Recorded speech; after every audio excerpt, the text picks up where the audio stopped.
Welcome to the show, Lower Broad Hockey Gold Standard Extra. Of course, my name's Braden Gall. That is Michael Gallagher. Michael, how are you, sir? Good to see you, buddy. How are you? Doing good. Back from the beach, Yes. looking very sun tanned and refreshed. I hope you are. It's also being Italian. You just get out in the sun and you just naturally bronze. So, attaboy. My wife is very grateful that I gave our daughters a little bit of my skin tone because she cannot sit in the sun at all. Sounds like my wife. She's as pale as a ghost, but if she goes in the sun, she doesn't tan, she burns. Yep, she's Irish. She's got a lot of Irish in the background. My wife for sure. There's no question. All right, your rankings are up. You did like the top 1,000 prospects in the Nashville Predators farm system. Obviously, there's some interesting names on there that I think folks have reacted to appropriately, and we'll discuss a lot of those different questions. I think. Like, again, questions at number one, questions around some other first-round picks, questions about this draft class, questions about the goaltender. So a lot of different questions I want to ask you, and I am on vacation, I suppose, when this is out. So we recorded this last week, and I just wanted to make sure you guys had some time to digest the rankings before Michael and I kind of debated it here. So number one, first and foremost, most important question of the entire project here, Michael, which is why do you hate Aiden Fink? Look, Aiden Fink, if you guys aren't in the Lower Broad Hockey group chat, you should be. Aiden Fink is the most singular, polarizing person in the group chat, and that includes Barry Trotz. We have had wars. I don't know who the one fan is in the chat that keeps bringing up. We call him the president of the Aiden Fink fan club, but he thinks that Aiden Fink is the second coming of Connor McDavid. And look, the kid's talented, and I like Aiden Fink. I've never met him. I was at the draft when he was picked, but I never actually talked to him because I cut out before the 7th round because everybody does. Sure. I like him. I think he's talented. I think he's got a good skill set, but there's no you can't discount his size. And I know Victor Arvidsson is undersized and had a successful career. Rocco Grimaldi had a little bit of success and stuff like that. I just don't think Aiden Fink is going to translate into being anything great in the NHL. You're probably looking at a best case scenario third line forward who maybe gives you 10 to 12 goals. That's kind of the projection I have for him. And a lot of the other scouts I've talked to and just other analysts and draft analysts and stuff like that kind of feel the same way. It's like, look, nice kid. He's got a good offensive skill set. I think he's kind of overshooting where everyone thought he would be, but he's not going to be much in the NHL. So for all you diehard Aiden Fink fans out there, I'm sorry. I wish I could put him higher, but you know what? I think 17th in the organization is pretty good for what he is. So I don't even know if the gentleman you're referring to, the avid Aiden Fink president fan club guy, I'm not even sure he's still on the boards anymore. I think the other people in the chat ran him out because he was getting burned by everybody. I actually did not have to do anything. I usually love to join in on the burning, but this was everybody roasting this guy. Kevin was being extraordinarily sarcastic in his commentary, as my question was today to start the show for sure. So I don't even know if the president of the Aiden Fink fan club is still on the boards. Please chime in, give us a comment, drop us a line. I can't remember exactly who it was, but there is a motto that's in the group chat that I love. It's called "The Future is Fink." We got to get shirts made. That's pretty good, actually. Quit trying to make Fink happen. All right, first question, and I think this is actually the most important one. And I've seen, this is dangerous. It's sort of like WebMDing, like you're like a spot on your skin. Like it's dangerous to go to the web to do this stuff.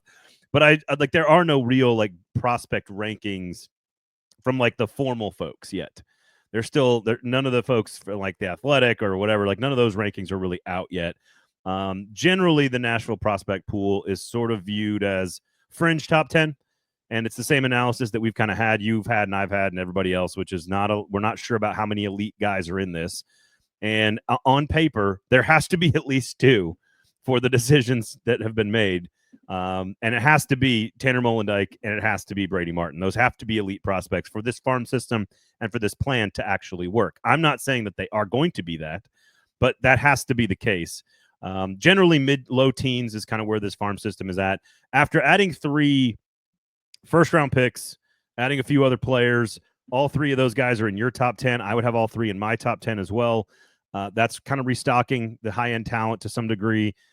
Where are you at with this farm system relative to the rest of the league, relative to the last few years for the Preds? Is this one of the better groups. I think they were in the top 10 a couple of years ago, back before Svechkov and LaRue and Evangelista kind of got called up.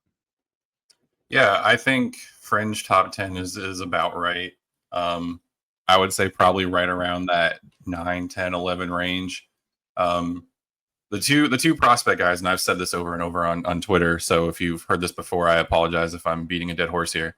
The two prospect guys that I follow more than anyone, who I think have the best analysis and do the best job out of everybody, is Scott Wheeler for The Athletic and Stephen Ellis for Daily Faceoff. Those two guys put in a lot of work, and the reason why I like them is because they don't just sit and watch tape, which is kind of what I do, but I watch a lot of the Preds prospects at development camp and rookie tournaments and stuff like that. So I do get to see some of it in person. I'm not saying I'm a scout by any means, but Stephen Ellis, I know, travels all over the world, and he goes to a bunch of prospect tournaments, the Hlinka Gretzky Cup. He goes to all this stuff, as does Scott Wheeler. And those two guys, I trust their opinion more than anything. Every year, Stephen Ellis puts out his organizational rankings for each club. He does it in alphabetical order. So unfortunately, Nashville, you probably got to wait like another probably 2 weeks because it's one per day. So it'll be a little bit before he has his out. I don't know about Scott Wheeler when his comes out, but I do know the one he put out in February. He had the Predators with the number 8 ranked prospect, number 8 ranked farm system. The teams he had ahead were Utah, Columbus, Detroit, Chicago, Montreal, Minnesota, San Jose. I don't think anyone would argue with that. A lot of loaded teams there, a lot of top prospects and stuff. I do think it's interesting because the Predators, I feel like they added a lot more depth and they added some more talent. And I think this farm system now is better than it was last year just because of the number of players they added and the caliber of prospects they added. But I think they did probably take a little bit of a step back in terms of where they rank according to everyone else, because it's not anything the Predators did wrong, but a lot of other teams added a lot of good talent to those pipelines. So I think if you have them 8th, I would be okay with it, but I think they're more 9, 10, 11, somewhere in there. Yeah, and I think and it's the standard name. Like Chicago got better because they had, a top 5 pick. San Jose is better because of their pick. Islanders farm system is better because of Schaefer. Like you can go, it's Utah is now a top 10 is kind of viewed as a top 10 farm system. What's interesting is I saw one, and I don't remember the name. It was a guy that I don't know who he is, so I'd take it for what it's worth. But it had top 25 prospects in the league, 25 overall post draft. Number 6 was James Higgins. Number 9 was Porter Martone. Caleb Denoyer and Anton Frendel were outside of the top 20, and not a single Predator in the top 25. Now, this particular person also didn't have like Tanner Molendyk in his top like 5 or 8 or 10 or whatever for the Preds, and I was like, okay, this I don't know how much. Well, that automatically disqualifies him, right? Because that's where I want to go with this. Because I think the number one debate and the most important debate, and it doesn't really matter if they're both great. That's what matters. But that is Martin versus Mullandike at number 1. I don't think there's another name that I would consider as the top prospect. I would have Brady Martin at 1, and you know how crazy that is for me to say, as like I'm the Aiden Fink Tanner Molendyk guy. Like I'm obsessed with the Tanner. I'm the president of the Tanner Molendyk fan club. I think Brady Martin has to be number 1 on my board. Why did you go with Tanner Molendyk at number 1? There are a few reasons, and I put this caveat in my rankings on Lower Broad. I said that if the Predators had drafted James Higgins or Porter Martone, they would have been number 1, and I don't think there would have been much of a fight from anybody. The reason I go Mullandike over Martin is because a couple of reasons. I feel like Mullandike is more NHL ready, and no one is expecting Brady Martin to be NHL ready. The kid's 18; he just got drafted, 2 weeks ago, 3 weeks, however long ago it was. I think Mullandike is more NHL ready. I think he has a higher ceiling as a prospect. I think that he fills a bigger need long term than Brady Martin does. And I say that based off of, obviously, number 1 center has been the Preds' biggest need since they became a franchise. Brady Martin, and the bold take here, we might be playing this back in 5 years. I might be eating my words. Brady Martin's not a number 1 center. Brady Martin, I think, best case scenario, is a really good number 2 center. I think he's maybe Ryan Johansson with Cody McLeod's physicality. If you want to go comparison there with 2 players that have played for the franchise before. I don't see Brady Martin as a 30-goal, 80-point Matthew Tkachuk, Brady Tkachuk kind of player. And I know that everyone, that's been the pro comparison for Martin. Sam Bennett's also been floated out there too. But Sam Bennett, to me, has just been an okay player. I don't think Sam Bennett really exploded onto a lot of people's radars until he won the Conn Smythe this year. He had a hell of a run in the playoffs, and I think that really helped elevate his stock in terms of like everyone else in the NHL. But before this, no one's out there saying Sam Bennett is a top 10, top 20 type center in the NHL. So I think Brady Martin's ceiling is more of a number 2 center, whereas I think Tanner Molendyk is absolutely I don't want to say can't miss, but as close to can't miss as you can get as a Roman Yossi replacement, if you will. I use Taves as a comparison because, you know, you kind of have to have one of each of the kind of guys. Like the Blackhawks had Kane, who was the 100-point, filthy hands, score a bunch of goals guy, and then they had Taves, who was more like a 65-point guy, really, throughout most of his career. But that's why I said they should have went Martone this year, because Martone is your Kane, Igor Surin, if you believe what they said last year, is your Taves. So you think so two they have 2 Taves. Yeah, that's what you're saying. Look, if they end up even like 80% of the way to Jonathan Taves, they will have 2 really great players. I think, and maybe this is wish casting on my part, I'm not sure, but I think even though I think the world of Tanner Molendyk, I think there is a pedigree, and I bring up some of those top 25 rankings, not to agree or disagree with what this one person had to say on the internet, but that there's always something that happens in prospects, baseball in particular and hockey in particular, that as soon as the draft happens, when the rankings get put together, like Keith Law does his baseball rankings, right? There's always like the prospects that were picked like 4th and 9th and 14th, and all of a sudden you see them and they're all top 10 in the entire league. And it's because the guy kind of falls because of X, Y, or Z reason. And the two obvious names, and I saw Jake O'Brien listed as a top 20 prospect overall in the NHL. And I was like, I really liked him. I liked him. Did I like him too much? While Martin is not listed amongst these guys, I think when you look at Martin and Mullandike, you kind of have to go, well, this guy was graded so much higher, and the expectations are much higher. And while I get it, Mullandike's more ready and maybe feels a better need, who has more pure NHL upside, I think by a slight margin, I would go with Martin. That's my explanation. I have no problem if you think Mullandike is number 1. I got no problem with that. Yeah, I think pure NHL expectation or whatever you just said, I think it's Mullandike over Martin. And I feel bad for Brady Martin. The kid did nothing wrong. He's a good player. He was going to be a top 10 pick. If Nashville didn't take him at 5, I mean, someone would have taken him later in the top 10. There's no question about that. His stock definitely soared the closer we got to draft time. And I've said this before. I put this in my prospect rankings, and I apologize if I just keep beating a dead horse here. But I don't have a problem with the Predators taking Brady Martin, the player. I think he's got some good upside. I think you love the physicality. I think he has the offensive potential. I think he scored 3 or 4 fewer goals than Porter Martone did. He had 3 fewer goals than Beckett Seneca, who was the number 3 pick last year, playing in the OHL. He's got a motor that doesn't stop. He's someone who brings the aggressiveness and the physicality, a typical Barry Trotz player. I don't have an issue with any of that. But if you read a lot of the scouting reports and a lot of these scouts that are far more qualified to talk about this stuff than I am, the consensus was, not everybody, but the consensus was Brady Martin is probably a middle 6 center, best case scenario, a number 2 center. When you're picking 5th overall, you don't grab number 2 centers. You grab number 1 elite centers. That's a James Higgins. You grab number 1 elite offensive 80 to 90 point potential players. That's Porter Martone. So I don't have an issue with Brady Martin. And if you want to go to the Mullandike Martin debate, I think they both will be good NHL players. I think Tanner Molendyk is a future All-Star. Okay. I think projecting them to the NHL, I think Molendyk has a higher ceiling. I think Molendyk has the better potential. The Predators, they always go after these defensemen that can contribute points from the blue line. That's been their MO when they're drafting defensemen. Yossi, Weber, Ellis, Ekholm, all those guys. Cameron Reed. Yeah, Cameron Reed. I think Mullandike is a future, I would say 50 to 60 point on average player. I wouldn't be surprised if he has a couple 70, 80 point seasons in there. I think the kid, you look at him, he's got everything you can need from an offensive skill set. I mean, he had 9 goals and 47 points this year, 10 goals and 56 points last year. He has nothing left to prove. I wouldn't be surprised if he is on the opening night roster. He reminds me of Ryan Ellis, but with more of a goal scorer's mentality. And then you look at the defensive side. I mean, he's a future top pairing defenseman. He's got elite speed, elite skating, the way he moves, his puck handling, how he plays on the rush, like everything that you want from a top defenseman Mullandike has. When you look at Martin, there's some good traits, and there's a lot of traits that are project well to the NHL, but I feel like the consensus is Mullandike is a top pairing defenseman. Everyone's going to agree on that. I think you're going to find some discrepancy on whether Martin is a true number one center or not. Yeah, that's fair.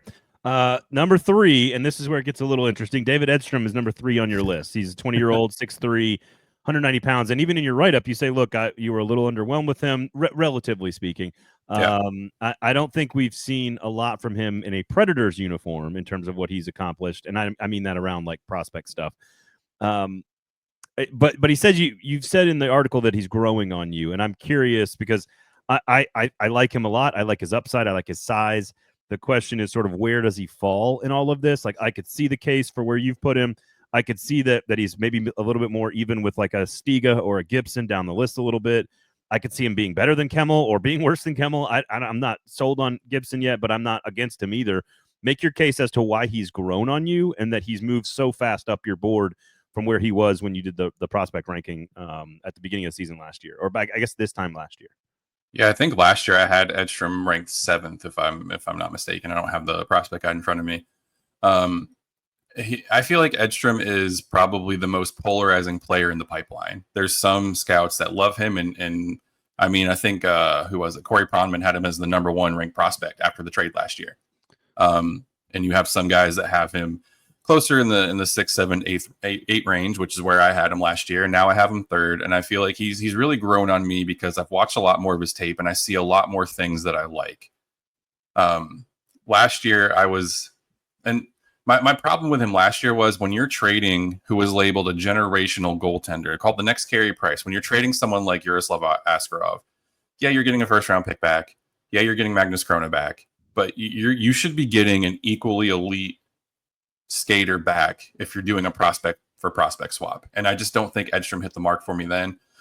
If that trade happened today, I'd be more okay with it. I still wouldn't like the trade because again, I don't think you're getting enough value back for Askarov, but he's grown on me just because I've watched him more. I've seen some things in his development that I really like. I think I put in my write-up that I watched the World Junior Championship and he really showed up. 4 goals, 6 points in 7 games for Sweden. And what I like about watching the World Junior Championship is usually for the most part, you're watching the top players from each country playing against the other top players from each country in their age range. So he's not going up against, other players in the Swedish league or whatever. He's going up against the Porter Martones and the James Hagens and stuff for each of their countries. And he not only held his own, but he was a standout.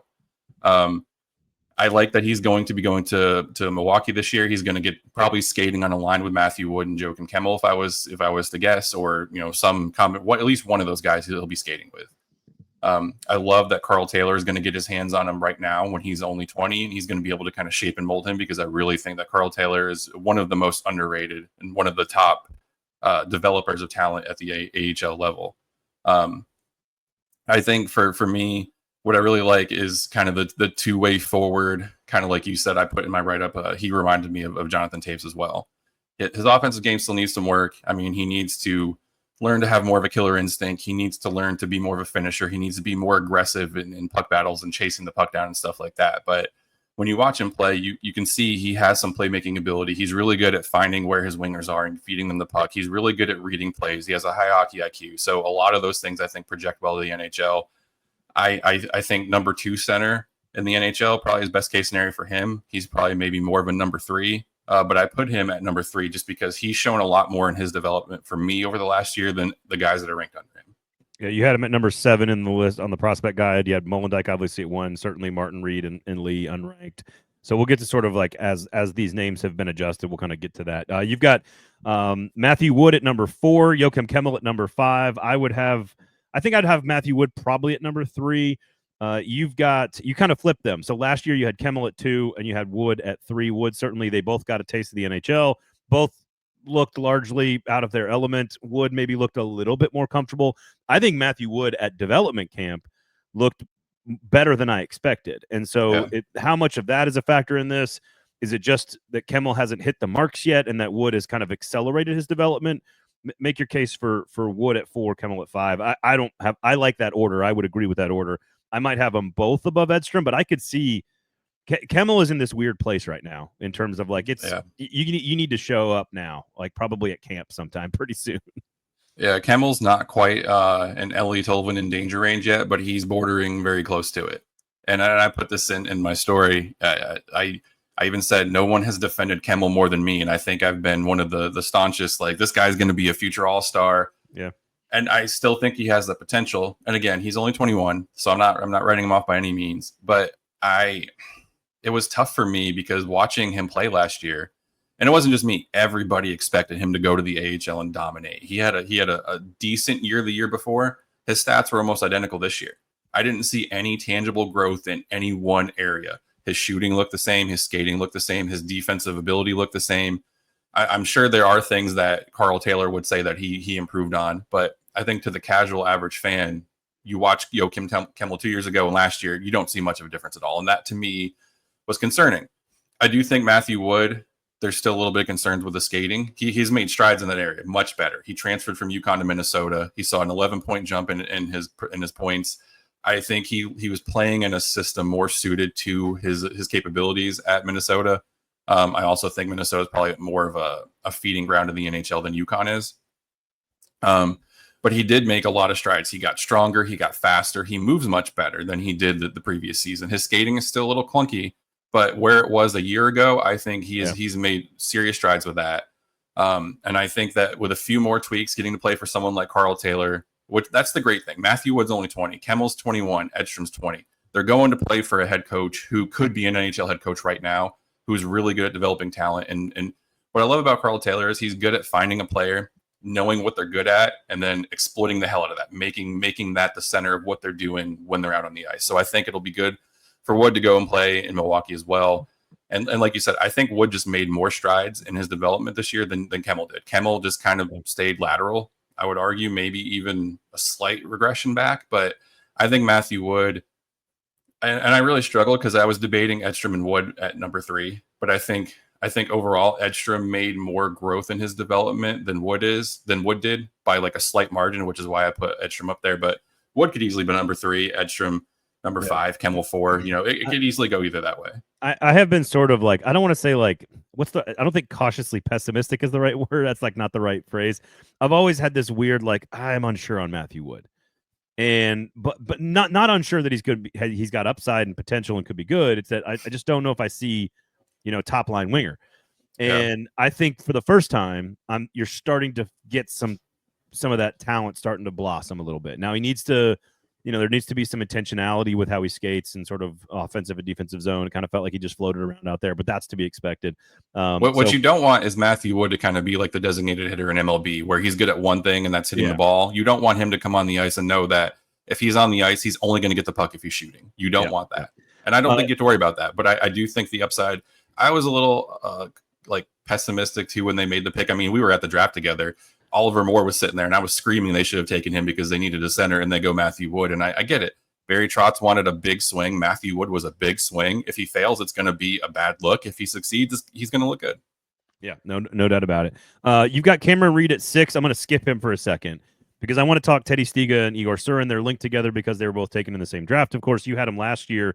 Stiga at 5, Surin at 8. Now you have Stiga at 7, mostly because of Reed and Martin moving into those ranks.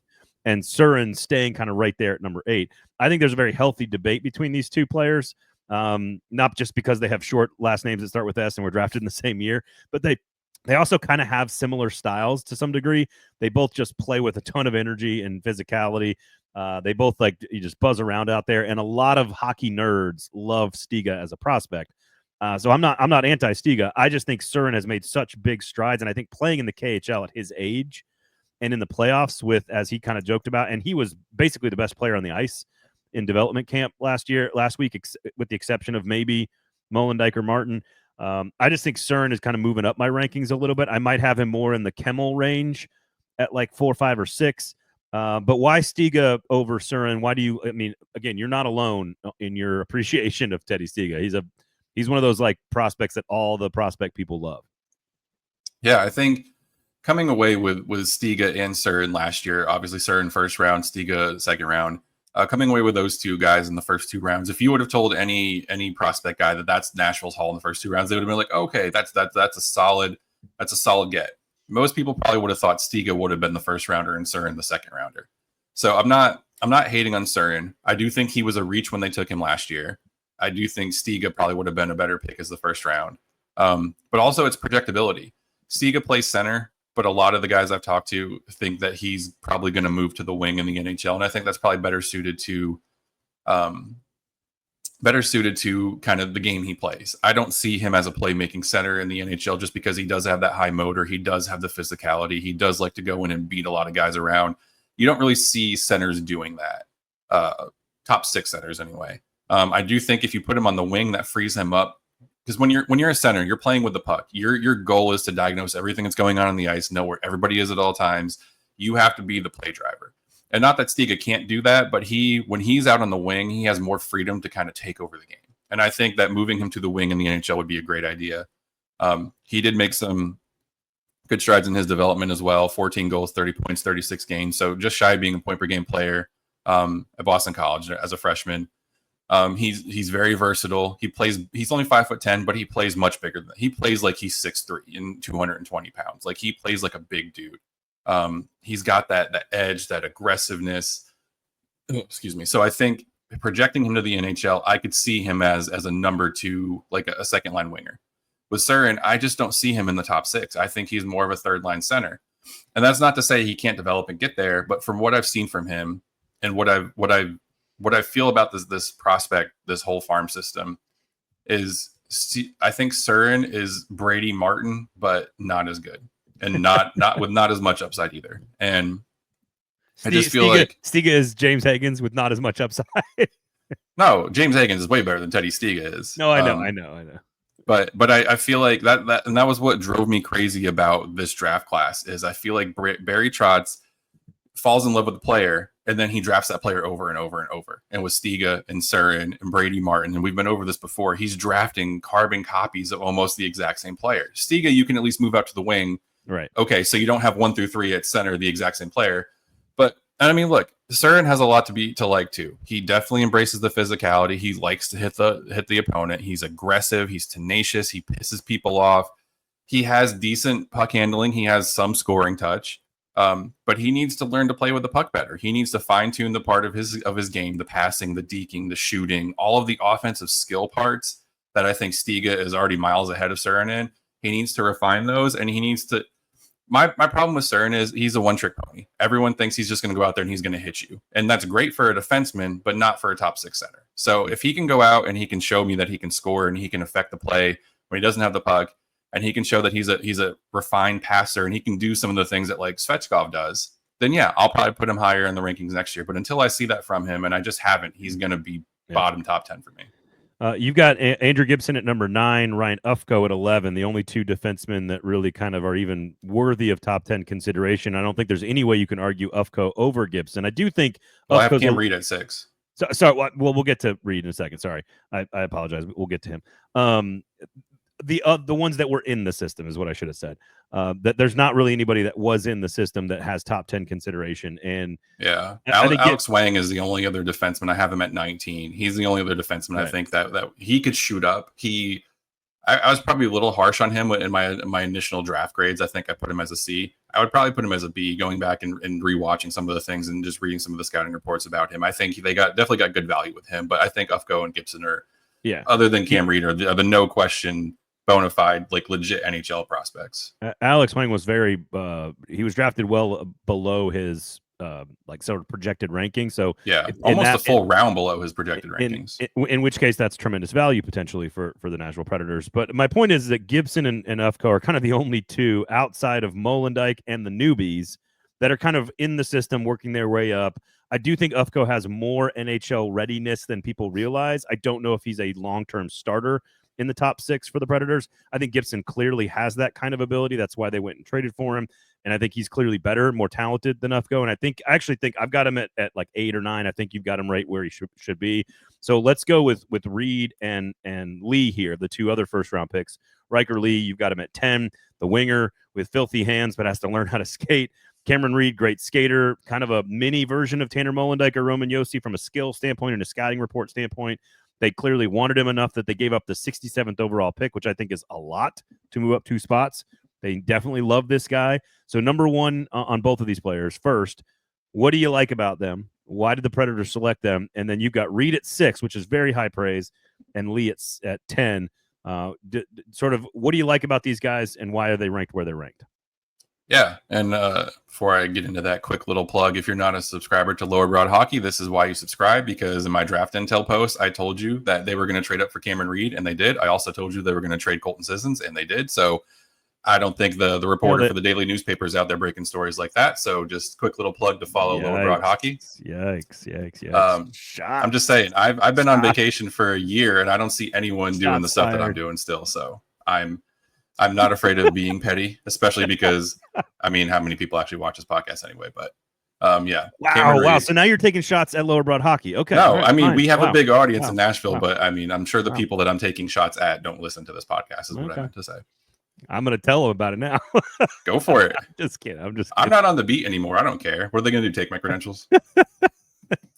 Anyway, Cameron Reed. Yes, I have him at 6.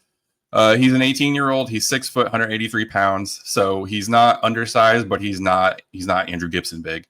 But he was high on their draft boards, and they love him so much. And I put this in my draft intel story, which is why they traded up for him, because he does so much. He can quarterback the power play. He can score goals. He can assist and put up points. He drives the play. He can lead the rush. He does pretty much everything that Tanner Molendyk does, and a lot of the stuff that Roman Josi does. And I think, look, Roman Josi just diagnosed with POTS. He's reaching the end of his career. I don't think it's a big secret. He's probably only got a few more years left. They're clearly looking to find someone to develop to replace him. And along with that, I mean, Brady Shea is not going to be around forever. I know he's got 6 more years left on his contract, but you're going to need, you know, a solid anchor for the top 2 pairings. And I think Reed and Mullandike are those guys. Reed with the offensive upside, he can skate, he can do all this stuff. He has a really high ceiling. A lot of scouts believe he's a top 4 guy, and some even say he's a top pairing guy. I think Mullandike is probably the number 1, and Reed's probably the number 2. But just the offensive prowess that he has, you know, he's fast, he can skate, all this stuff. He's very explosive. And I feel like when you're looking for a Predators defenseman, we've seen it with Ryan Ellis, we've seen it with Roman Josi. I think the explosive offensive playmakers, what they kind of favor more of the stay-at-home, kind of do your job defenseman. And I think Reed absolutely is that guy. I think in 3 to 4 years, he's going to be on the top 4, and he's probably going to be there for his entire career. And I think when you look at Gibson, obviously much bigger, 6'4", 209 pounds, and he's only 20 as well. So these guys are young. And I feel like with Gibson, what I like about him is he plays with this edge. He's got this mean streak. He's physical. You can trust him. He's more of the stay-at-home guy, and I think I compared him a little bit to Hal Gill. And I think what I like too is he's big and he's mobile. And usually you don't see guys that are 6'4", 6'5", and can move around like he does. Shea Weber was one of the obvious exceptions, and I'm not comparing Gibson to Shea Weber, but the size similarities, obviously. But he doesn't make a lot of mistakes. And I feel like if Andrew Brunette's going to be the head coach for a long time, Brunette has always preached he wants players that are defensively responsible, that he can trust when they have the puck and when they don't have the puck. And that's Andrew Gibson. And then I think you're right. Ryan Ufko does have more, put it this way. I think he has a better shot of making the team, not out of camp, but I think he has a better shot of playing in the NHL this year than a lot of people give him credit for. I don't know if he's a fixture in the top 4. I can see him bordering, on the second pairing, on the third pairing, but he gives you some offensive upside. He has, a pretty good shot from the blue line. He does a lot of things too, a lot of good skating, mobility. I do think he's probably a little bit more defensively responsible than most people at his age. But yeah, I mean, he's 5'10", 180 pounds, so he's not the biggest guy by any means, but also when you're the Predators, you don't need these big 6'4" Andrew Gibsons. You get 1 or 2 of them and you're good. You can make it with a lot of other guys that are Mullandike size. Well, and I think, I know they went and drafted, a 6'7" guy, and they drafted a bunch of guys this past year to kind of restock the back end of the farm system. But yeah, I mean, you got Jacob Rombach, who's 6'6" and 209. I mean, Viggo Gustafsson, who they drafted last year, 6'2", 200. Another guy we haven't really heard much about because they drafted him and he's just kind of been over doing his thing. But Semyon Shishtakyov, he's 23. He's 5'11", 200 pounds. He's really good. If I felt like the Predators were going to bring him over and he was going to play in Milwaukee, he would have been much higher because from a skill talent standpoint, he's easily top 15. But because I'm not entirely sure they're going to sign him and I'm not sure he's going to leave, I think he's in the KHL. I'm not entirely sure he's going to come over to North America.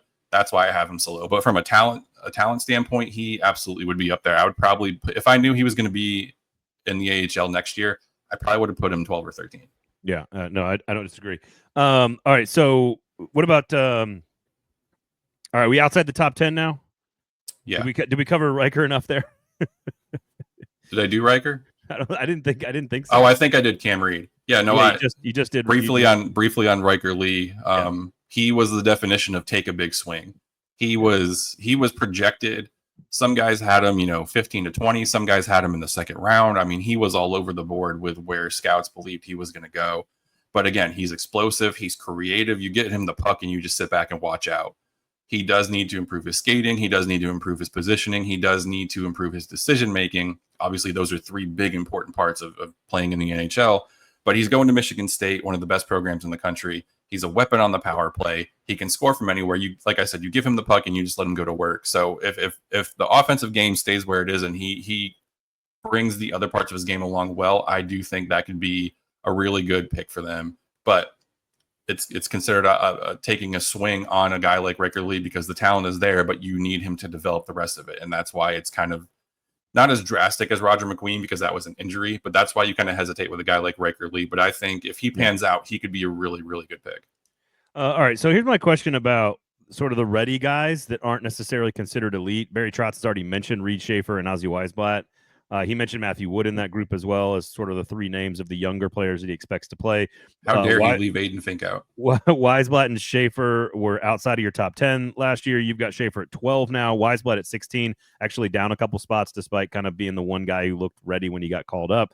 How do you evaluate guys that are clearly not top 2, 3, 5 prospects from a pedigree standpoint, but have proven enough to start getting a look in the NHL and are ready to play in the league? How do you evaluate, like, Adam Wilsby last year would be an example of a guy that was 19th in your list and still had an opportunity to get up and play and played relatively well. All those defensemen, frankly, Delgaizo, Blankenberg, etc.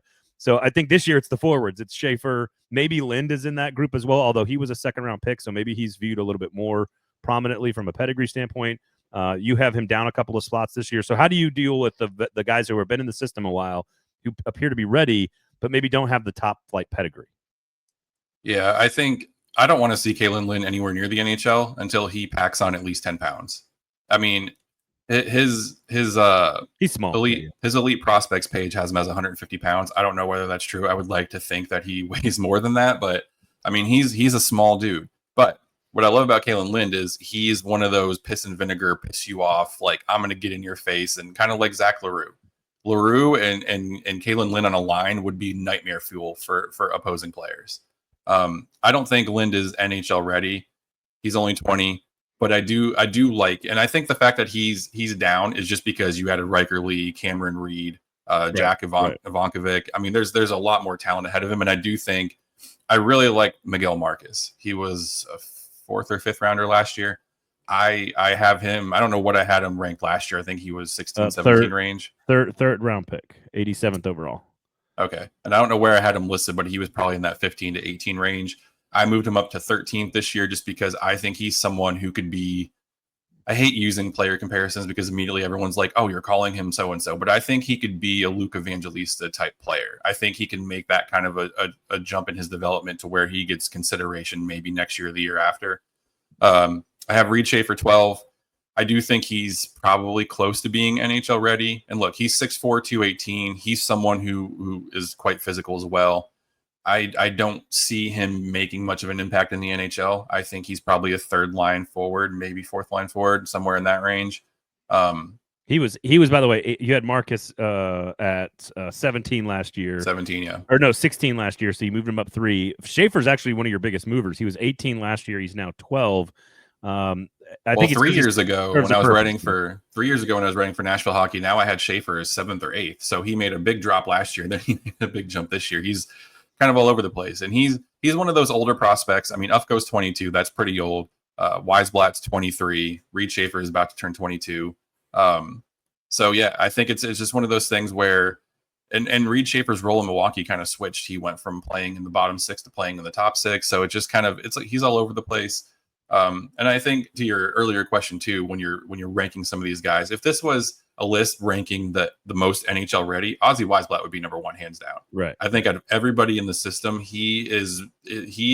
You can drop him in on the third or fourth line right now, and he would hold his own. And in fact, I would make the case that he should make the team out of camp, and he should be your starting right winger on the third line. I think he's better than some of the guys they have.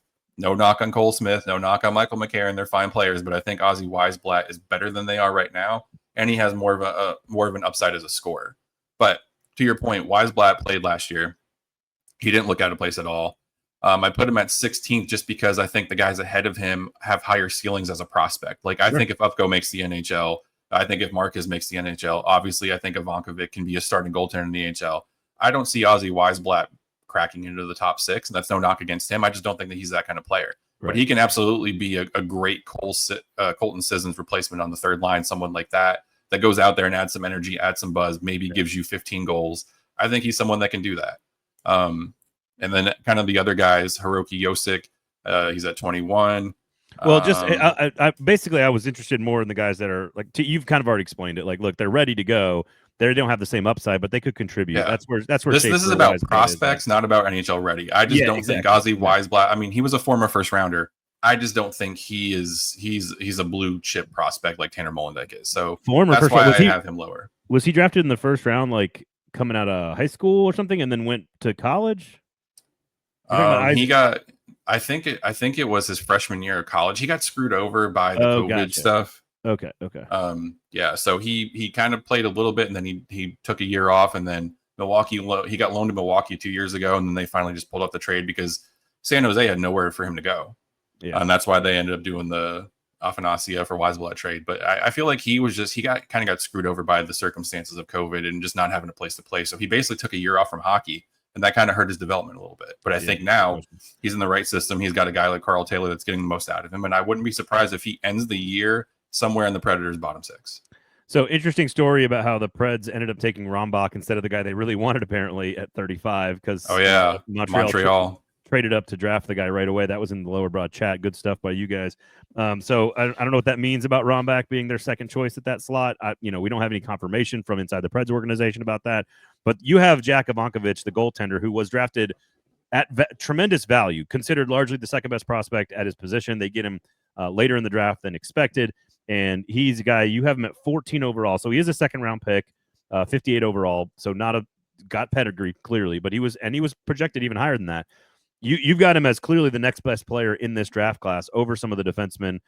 You've got him ahead of a lot of these guys, Lind, Weisblatt, Fink, Nelson, that have been drafted and in the system for a little while. What makes him so special in your opinion? Who are we talking about? Ivankovic. Oh yeah. No, I think he's someone who, again, I think we got spoiled with Pekka Rinne and then Anders Lindback and some of these really tall, freakishly giant goaltenders that are 6'5". Ivankovic is 6 foot. He's 172 pounds. So I would consider him a little bit undersized for a goaltender. He's obviously taller than Saros, but he's not as big as like a Vasilevsky or someone like that. So you look at him and you watch him play, you don't think like prototypical goaltender, but he's got some characteristics that I really like. He's got great lateral movement. I think he can improve. Familiar. Yeah. I think he can improve in this area, but I also think it's one of his areas of strength is his puck tracking. I do think he tends to lose the puck a little bit, but not enough to be concerning. But I do think puck tracking is one of his strengths. I feel like he's got quick reaction time and really good instincts. And he's someone who I feel like you can let him develop for the next 2 to 3 years. You can throw him in net and not have to worry about him. I don't think he's as talented. Again, it's not an apples to apples comparison. I don't think he's as talented, like purely rawly physically talented like Askarov is. But you don't need him to be. You've drafted when Ivankovic is getting ready to play, the defensemen in front of him, your Mullandikes, your Reeds, your Gibsons, it's going to be much different than what's in front of UC Saros. And we're talking 5-6 years down the road. So you're not going to need him to be this Pekka Rinne, do everything for you, because the defense in front of him should be good if all these guys pan out. Yep. So yeah, I put him ahead of guys like Kalen Lind and Weisblatt just because a lot of scouts are really high on him. I liked what I saw when I was watching his tape. And I do think he's only 18. I think he's got a lot of room to grow. So I'm just kind of projecting what I've seen and what I think will get better with time over the next couple of years. And he's going into, I don't even think it's an argument at this point. He's going into the best goalie coaching area development department, whatever you possibly can, when you got Mitch Korn and you got Vanderklok and you got Pecorine all teaching you how to play goaltender. And by the way, you're already a highly regarded prospect. I think Ivankovic, out of all the goaltenders that were drafted, is going into the best situation to set him up long term. I'm totally with you. I love the pick. I really like the pick a lot. I think the game, from what I understand, let's leave it at that. The Predators love a lot of the things you talk about, but they love his ability to process and sort of track the game, read the game. He's got great hands. I think he's one of the sneaky good draft picks that no one's really talking about. And I like that you ranked him where you did. I'm not sure I'd have him in top 50. I mean, I might have him at 14 as well, honestly.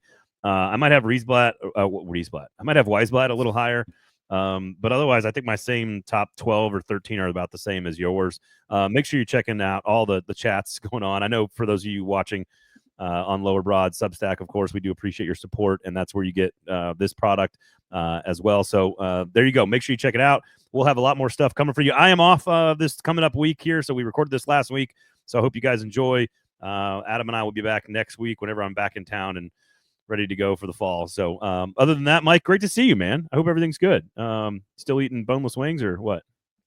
Oh, I never gave them up. I'm surprised you didn't call them adult chicken nuggets. Oh man! Even though I have the backing of Popeyes and you don't, I think that kind of wins me my argument. That's clout chasing. That's chasing clicks out there. That's no substance. You got to get the real wing experts on the streets out here, just finding the wings everywhere. By the way, they do not have wings at Shotgun Willie's Barbecue, but they got all kinds of other award-winning stuff as well. I don't normally tag our sponsors in this show, but Sinkers Beverages as well. So make sure you support good local businesses. I've never been to Shotgun Willie's. I think I'm gonna have to try it out. The thing is, my wife is not the biggest barbecue fan, so she says if you bring me to a barbecue place, it's got to be good. So I might gamble just based off of how much you've been hyping them up, and just bring her to Shotgun Willie's, sight unseen, and being like, hey, I've never tried it, but let's do this. You tell me when you're going. We'll make sure to take care of you. All right. Okay. Always. All right. Well, thank you so much. The prospect ranking is up. I can't wait to see, because ours was ahead of basically yours, and ours is ahead of everybody else's around the NHL. So I can't wait to see what the rest of the experts, like you said, Wheeler and Ellis, and we'll see what all those guys are doing. Probably closer to when training camp starts, they'll start putting those lists together. But really good stuff. The end of July, probably. They have a boatload of first-round picks and a lot of second-round picks. I do think my last takeaway on this is I actually think this is a really good-looking farm system as far as the Predators go. I know that people don't believe that they have that Michael Misa or that Connor Bedard in this list, and sure, that's fine. But like, they have defensemen now. They have first-round picks that are defensemen. They have first-round picks at wing. They have high-level goalie prospect. They have lots of center prospects. They've got a lot of young guys from 18 to 20 that still have a long way to go in their development, which could mean great things for some of these talented players. I think there's a lot to like about where they're at in this farm system.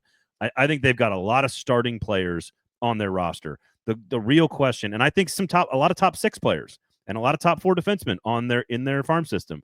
The question is sort of, what does that all equal when it all comes together and is fully baked into an NHL team? Is it good enough to compete for a championship the way Ellis and Ekholm and Weber and Yossi all were? And so I think that's the question, is you always have to supplement in free agency and with trades, but can this group be the core that goes and gets it done? I think they've got a really good chance to build a really good roster. I just don't know how high up that roster gets. That's the one we just don't know about. So yeah, I think to your point too, most teams that win cups usually only have 1, maybe 2 Michael Misas. When you're looking like a team like Edmonton, most of those teams that win cups, they have a lot of guys like James Neals and Michael Buntings and guys like that. And I'm not saying that you should hope all these guys turn into Michael Bunting, but you need a lot of good, slightly above average players. And I think that's what the Predators have. I think they have a couple elite guys like Mullandike, and I think they have a lot of guys that are going to fill out a roster and be really good players on a potential cup winning team if all of these guys hit. Yep, there you go. Michael, always a pleasure, my guy. Great to see you. Thanks for listening, everybody. If you're obviously, all you listening are mostly subscribers, so please tell somebody about the product. We're going to be here all summer long, so do appreciate it. Otherwise, I'm going to go on vacation. Have a good one. Thanks for hanging out, Michael. Thanks for listening. We'll talk to you next time.